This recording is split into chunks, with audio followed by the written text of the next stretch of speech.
So recent studies suggest that the cannabis compound CB might lessen the severity of COVID-19 infection and even prevent the virus's spread.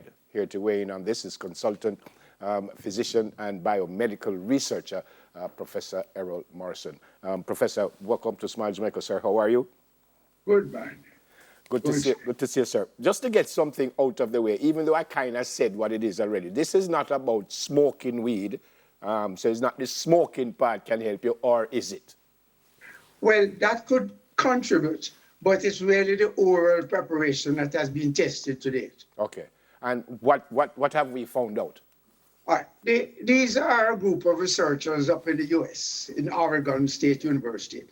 And what they found, the science behind it, is that there are two particular cannabinoids. Those are the extracts from the cannabis.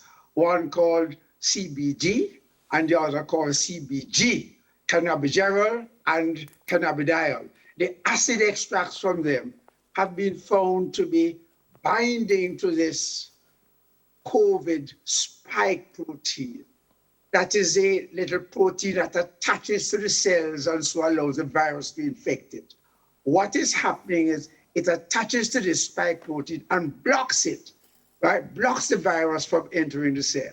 And what is of interest is that they have been looking not only at the original SARS-CoV-2, which is a COVID-19, but also these variants, okay, including even the Omicron.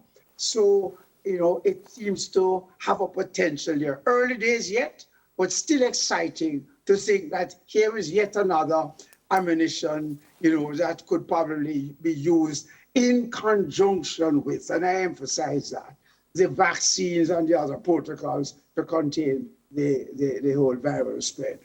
Yeah. Who's leading this research, Professor Morrison, and why do you think it would have led them to cannabis in the first place? Well, it's a cannabis institute in Oregon, and their scientific leaders, they're in association with an infectious diseases unit at the Oregon State University. They are the ones who have combined, research these days requires a whole, team of researchers coming in from different aspects. And as you know, cannabis over the centuries has had an, potential interest in just what it can do medicinally. Right. And so I'm not surprised that they did have a look at, the cannabis extracts. And lo and behold, they have come up with some interesting findings. Interestingly, you emphasized in conjunction with. So the suggestion is not that if you take 2 little drops, you're fine. That's not the suggestion. Absolutely not. It is only going to assist, in reducing the adverse conditions of the viral infection. It is not curing anything as far as we know at this point. It is assisting. So it still must work in conjunction with the other things that we have available, including even some of these new pills that are coming on the market in short order. Yeah. As you said, it attaches itself to the spike protein. I find that a lot of the discussion about COVID-19 research, Professor Morrison, is opening up doors for other types of illnesses. People are saying, well, if it works in this way, then as far as certain other illnesses are concerned that we've been having challenges with, it may also solve those issues. Is that where we're hoping cannabis will go as well? We have so much hopes for cannabis over the centuries. Yeah. I won't say lay and I won't say yeah. Let's see how it all evolves. But your point is well taken. As the understanding of how the body works, the details of the cell, how it reproduces, how it does its work in this whole process of life, what you call the biochemistry. Then we are understanding more and more the underlying, problems. So by looking specifically at the scientific, aspects of this, we're able to affect a number of illnesses. And this goes back to the early part of the last century when we began to realize that, treating diseases was no magic. There was an underlying scientific process. And one of the first things we learned about was even gout, which we learned was due to the breakdown of, DNA and the byproduct of such relating to uric acid, which cause accumulation in the joints and the whole problem of gout. So from then on, coming on up, we have learned that there is underlying science, and by applying our understanding of how this works, we can interfere with those disease processes. Yeah, I had shingles quite recently, and it was difficult for me to get some rest. And my doctor suggested that if I use this CBD, he said it won't stop the pain, but it will help me to sleep. I say that to ask this question, Professor. Are you surprised that what we're finding out now about cannabis, that because it's been around forever, as you said, that we didn't find out these things long ago because we have great researchers and great scientists here in Jamaica? Are you surprised? Not at all. In fact, let us not forget that many of the current medications we have are the result of testing what you would call folklore, right. What has been handed down in the cultural science from generation to generation. Now the scientific underpinnings are endorsing and showing exactly how it could work. And in terms of what you're finding, this pain relief, the CBD is, of course, the more important one medicinally, whilst the THC, which everybody is talking about, that's the mood-altering one. CBD, enhances what you call the internal system.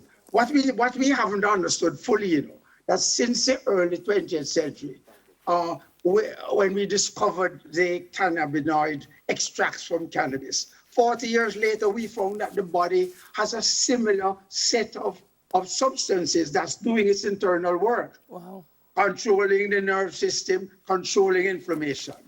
But what is happening, these two main cannabinoids that they have discovered out of the over 400 or not, they are now studying it in detail, and CBD enhances the internal workings, whilst THC interferes with and blocks the internal workings and takes over and has this mood-altering effect in the nervous system. Mm-hmm.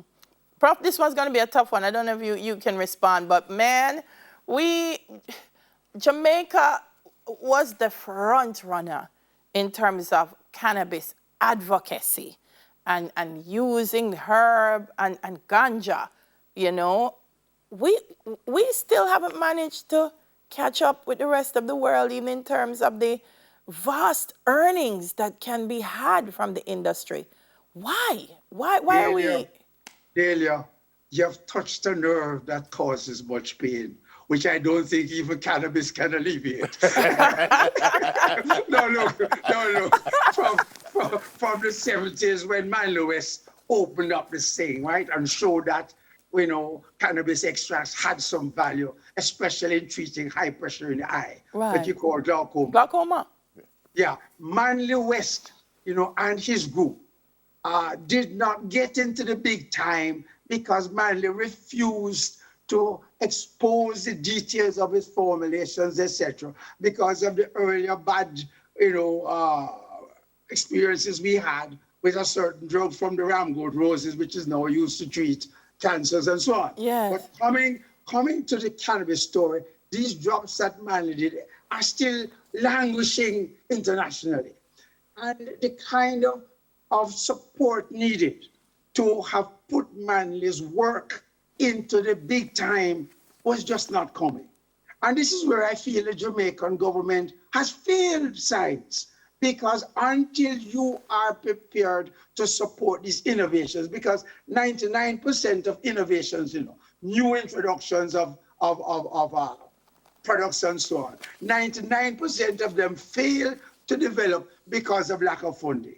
And until the government gets serious and not just talk, putting some money behind good research, because we have good scientists here, and the fact that they don't get that kind of support is why we're failing. And all this talk about marijuana or cannabis and its potential for income is just talk. We're not putting any funding behind it to really help our scientists to move forward. And I must tell you, without fear of contradiction, there's no real serious research going on in Jamaica about the medicinal properties. We are looking at different types and strains and so on, but in terms of what is going to contribute to medical benefit, we are at sea. And as you asked, Delia, the answer is we are woefully behind. We started it off in the 70s, and we're now at the back of the line. Wow. And partly it's not just the scientists to blame, and I joined this group. You know, I am telling you, it is due to the lack of support. Yep. And many of the introductions that we have now, we're looking to North America and Europe to tell us what is available. And even a CBD solution, which is now being used to treat epilepsy in children, that's a pure solution of CBD. We can do it. We can even make the thing in the lab. Yeah. But nobody is looking at our local science to help. You know, so all the innovations that are there and that could push our country forward, put them on a path for innovations, wealth creation, because it brings jobs, new thinking, and brings even investment into the country. All that is lagging, and it's due to just poor support. And whilst I hit the government directly, because most innovations must first start off by historical evidence worldwide. It's the governments that start the support of innovations. And then when it appears to be successful, the private sector chips in. Yeah. Right? And so not even the private sector is paying much attention. All they're interested in now is growing ganja or growing cannabis and claiming all kind of, herbal medicinal products, all, lacking in scientific underpinning. We have to go, sir, but I want to end where we started. How quickly, how soon will this be on the front line that we could say this will kind of help with COVID? It's some days yet. It's when I said days, a couple years, because it's early research. Yeah. But I was so excited to see something coming out, and they have published it, in the Journal of Natural Products Chemistry. We have a Natural Products Institute here attached to UWI, languishing for funding and so on. Yeah. And I thought that this is something we should share, since although we are at the back of the line, we still share some primacy in this cannabis story. Good to see you, sir. God bless. Stay safe, sir. All the best. Good. Professor Errol Morrison, consultant physician and biomedical researcher on cannabis compound CBD being used to lessen the severity, we're told, of COVID-19 infection. Coming up next, the Dispute Resolution Foundation